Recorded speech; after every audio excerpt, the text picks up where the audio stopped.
A matemática de um conflito prolongado atingiu um ponto de ruptura para as forças da Federação Russa em abril de 2026. Após anos de propaganda e reivindicações territoriais inflacionadas, os dados verificáveis no terreno revelam que este foi o mês em que a Rússia perdeu mais território ucraniano do que aquele que conseguiu conquistar.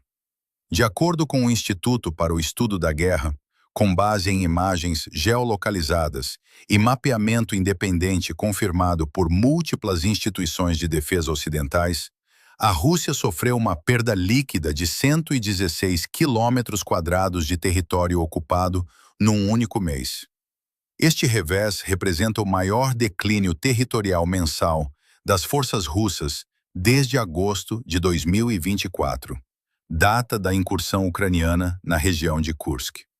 Contudo, o cenário atual apresenta uma gravidade distinta para Moscovo. A Ucrânia está a libertar o seu próprio território a um ritmo aproximado de 3,87 quilômetros quadrados por dia, num processo de desrussificação que as forças invasoras não estão a conseguir travar. O contraste estatístico com o ano anterior é elucidativo quanto à degradação da capacidade ofensiva russa. Em março de 2025, a Rússia capturava cerca de 12,9 quilômetros quadrados de território ucraniano diariamente. Em março de 2026, mês em que deveria ter arrancado a muito publicitada ofensiva de primavera de Vladimir Putin para a tomada definitiva de Donbass, a Rússia capturou apenas 23 quilômetros quadrados durante todo o mês. Isto significa que 2 dias de combates, em março de 2025, renderam à Rússia mais território do que os 31 dias de março de 2026. Ao chegar abril, o avanço não só estagnou, como inverteu. Num comparativo semestral entre novembro de 2025 e abril de 2026, face ao período homólogo do ano anterior, a Rússia capturou 1.443 quilômetros quadrados, contra os 2.068 quilômetros quadrados do ciclo anterior. Uma queda anual de 925 quilômetros quadrados no mesmo intervalo sazonal. Estes números, embora drásticos, são secundários face ao desgaste humano que a máquina militar russa enfrenta. Até 4 de maio de 2026, as perdas totais de combate das forças russas desde o início da invasão atingiram aproximadamente 1.335.150 efetivos, entre mortos e feridos, segundo dados do Ministério da Defesa da Ucrânia. Relatórios do Serviço de Inteligência e Segurança Militar dos Países Baixos estimam as perdas permanentes em 1,2 milhões, incluindo mais de 500 mil mortos. O jornal Wall Street Journal e a revista The Economist corroboram a escala desta atrição, indicando que o número total de baixas russas aumentou 60% apenas durante o ano de 2025. Em março de 2026, a Ucrânia confirmou 35.351 baixas russas num só mês, um recorde histórico que o ministro da Defesa ucraniano, Mikhailo Fedorov, afirma estar totalmente documentado por vídeo, transformando a guerra de atrição numa realidade numérica insustentável para qualquer exército moderno. O colapso da ofensiva de primavera russa em 2026 é o resultado de uma combinação de 4 fatores críticos que degradaram a capacidade operacional do exército de Vladimir Putin. O primeiro destes obstáculos prendeu-se com as condições do terreno. O inverno de 2025 para 2026 foi caracterizado por níveis de umidade significativamente superiores aos anos anteriores, resultando num degelo de violência excepcional durante os meses de março e abril. O solo do leste da Ucrânia transformou-se num terreno lodoso que paralisou a espinha dorsal mecanizada da Rússia.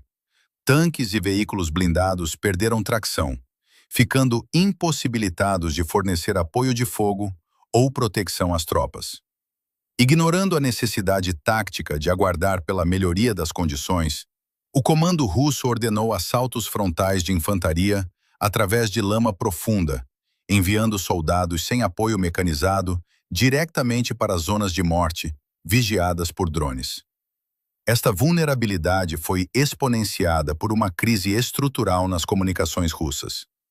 Em fevereiro de 2026, a SpaceX interrompeu de forma definitiva o acesso russo aos terminais Starlink, que vinham sendo utilizados ilicitamente por unidades na frente de batalha. Dados militares indicam que o tráfego de dados das forças russas caiu 75% imediatamente após o corte. A situação agravou-se com a repressão interna ao uso do Telegram, a plataforma que os soldados russos utilizavam informalmente para coordenar operações face à falência dos sistemas oficiais. Sem o Starlink e com restrições ao Telegram, as unidades russas viram-se forçadas a recorrer a infraestruturas de comunicações de gerações anteriores, perdendo a coordenação em tempo real necessária para enfrentar a doutrina ucraniana baseada em dados e imagens de drones. No campo do recrutamento, a Rússia enfrenta uma ameaça existencial à sua continuidade no conflito. O Kremlin estabeleceu a meta de recrutar 409 mil soldados contratados até o final de 2026, o que exigiria uma média de 1.120 recrutas por dia. Contudo, dados do primeiro trimestre de 2026 revelam que a média real se fixou nos 940 recrutas diários. Segundo avaliações do Ministério da Defesa do Reino Unido, março de 2026 marcou o quarto mês consecutivo em que a Rússia perdeu mais soldados do que aqueles que conseguiu recrutar. Este déficit de substituição de perdas correlaciona-se diretamente com a queda livre dos ganhos territoriais russos iniciada em dezembro. A agravar estes factores está a desconexão entre o comando militar e a realidade do campo de batalha.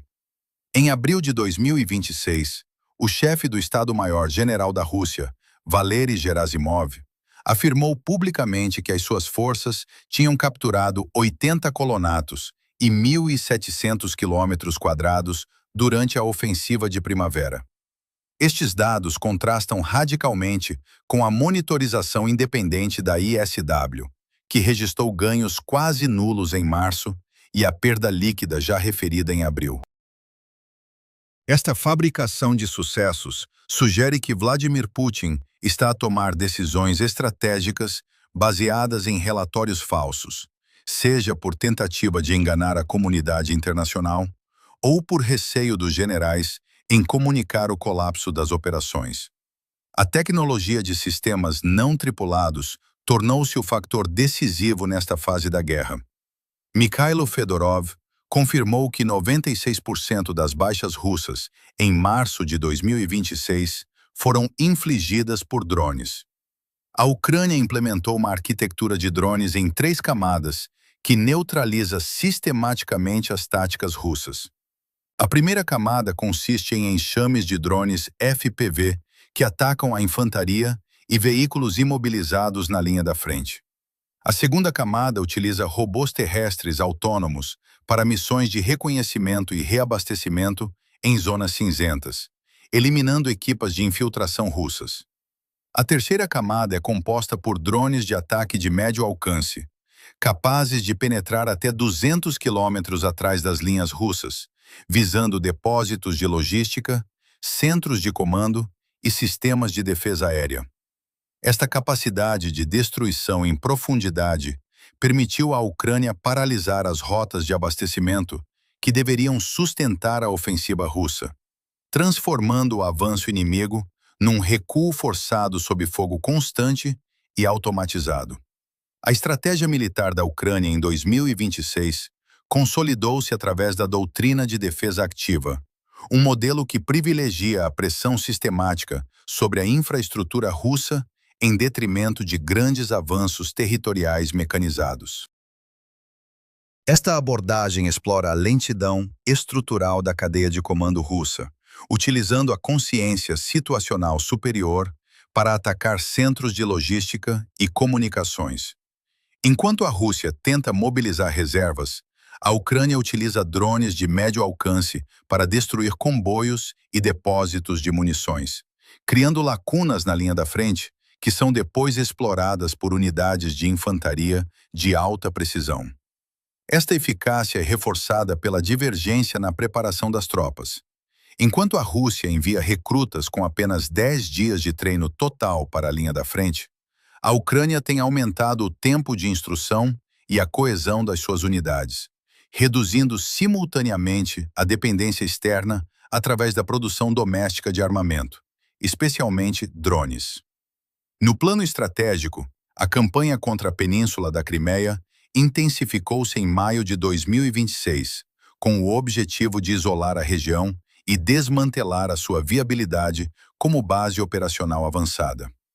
Forças ucranianas atingiram com sucesso grupos de mísseis Iskander em Druzhne e estações de radar em Yevpatoria e Mayak.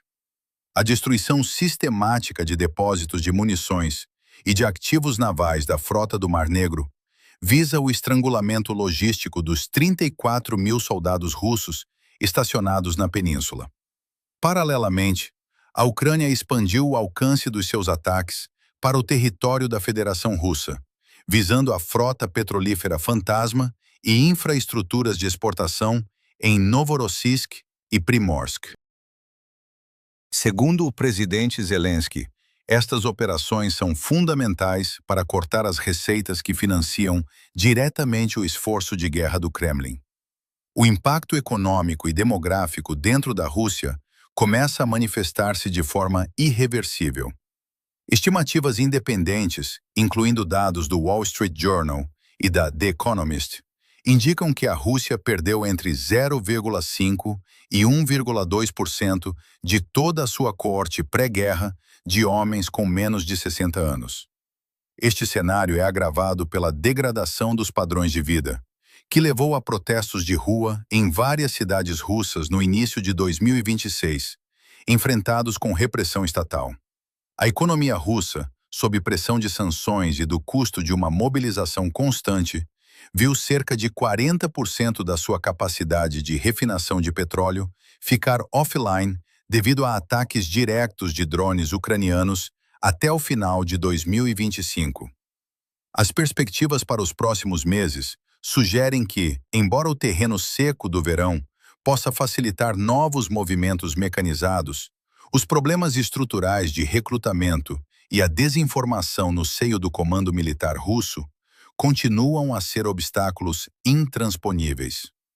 O déficit de substituição de tropas e a meta ucraniana de infligir 50 mil baixas mensais até o final do ano colocam a Rússia numa trajetória de exaustão. Os dados de abril de 2026 confirmam que a ofensiva de primavera russa não só falhou seus objetivos em Donbass, como resultou num retrocesso territorial sem precedentes, sinalizando uma mudança permanente no momento do conflito a favor da Ucrânia. Para continuar a acompanhar a análise detalhada dos desenvolvimentos na frente ucraniana e os relatórios de inteligência mais recentes, subscreva o canal e ative as notificações.